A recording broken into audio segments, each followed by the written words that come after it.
അസ്സലാമു അലൈക്കും വറഹ്മത്തുള്ളാഹി വബറകാതുഹു.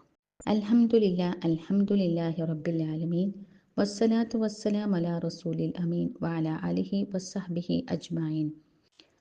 റബ്ബി ഇശ്റഹ് ലി സ്വദ്രി വയസ്സിർ ലി അംരി വഹ്ലുൽ ഉഖ്ദതം മിൻ ലിസാനി യഫ്ഖഹു ഖൗലി. ഇന്ന ദുനിയ ഹുൽവത്തുൻ ഹളിറ വ ഇന്നല്ലാഹ തആല മുസ്തഖ്ലിഫുക്കും ഫീഹാ ഫയൻദുർ കൈഫ തഅമലൂൻ ഫത്തഖുദ് ദുനിയ വത്തഖുൻ നിസാ. മുസ്ലിം. തീർച്ചയായും ദുനിയാവ് മധുരിക്കുന്നതും പച്ച പിടിച്ചതുമാണ്. അള്ളാഹു നിങ്ങളെ അതിൽ പ്രതിനിധികളാക്കി നിശ്ചയിച്ചിരിക്കുന്നു. എന്നിട്ട് നിങ്ങൾ എങ്ങനെ പ്രവർത്തിക്കുന്നുവെന്ന് അവൻ നോക്കുന്നു. അതിനാൽ ദുനിയാവിനെ നിങ്ങൾ സൂക്ഷിച്ചു കൊള്ളുക, സ്ത്രീകളെയും നിങ്ങൾ സൂക്ഷിച്ചു കൊള്ളുക. മധുരിക്കുന്നതും ആകർഷണീയവുമായ സമ്പത്തും ഭൗതിക സുഖഭോഗ വസ്തുക്കളും വെറും ജീവിതോപകരണങ്ങൾ മാത്രമല്ല, അവ മനുഷ്യരെ പരീക്ഷിക്കാനുള്ള മാർഗങ്ങൾ കൂടിയാണ്. മനുഷ്യർ ഈ ലോകത്ത് നേരിടുന്ന ഏറ്റവും വലിയ പരീക്ഷണവും അവ മുഖേനയുള്ളതാണ്. പക്ഷേ വളരെ വ്യക്തമായ ഈ പരമാർത്ഥം വേണ്ടത്ര ഓർക്കാത്തതുകൊണ്ട് മിക്ക മനുഷ്യരും പല വിധത്തിലുള്ള ആപത്തിൽ ചെന്നുപെടുന്നു. അതിനാൽ ആകർഷണീയമായ പ്രസ്തുത സാമഗ്രികളുമായി ബന്ധപ്പെടുന്നത് വളരെ സൂക്ഷിച്ചു വേണം എന്നതാണ് ഇതിൻ്റെ അർത്ഥം. കനകവും കാമിനിയും മൂലം ലോകത്തുണ്ടാകുന്ന കുഴപ്പങ്ങളുടെ ആധിക്യം മലയാള ഭാഷയിലെ പഴമൊഴികളിൽ പോലും എടുത്തു പറഞ്ഞതായി കാണാം.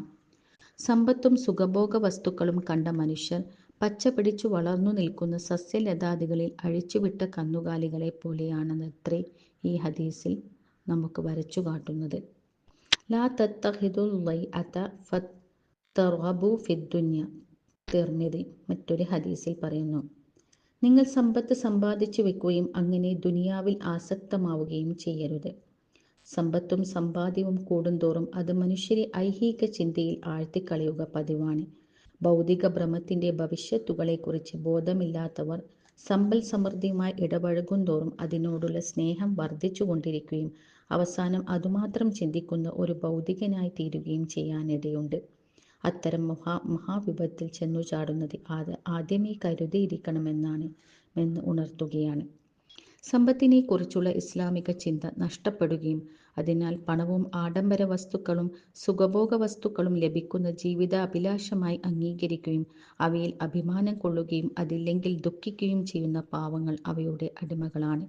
ജീവിത ലക്ഷ്യമായി തീർന്ന അവ ലഭിച്ചില്ലെങ്കിൽ അവർ അസ്വസ്ഥമായി തീരുന്നു.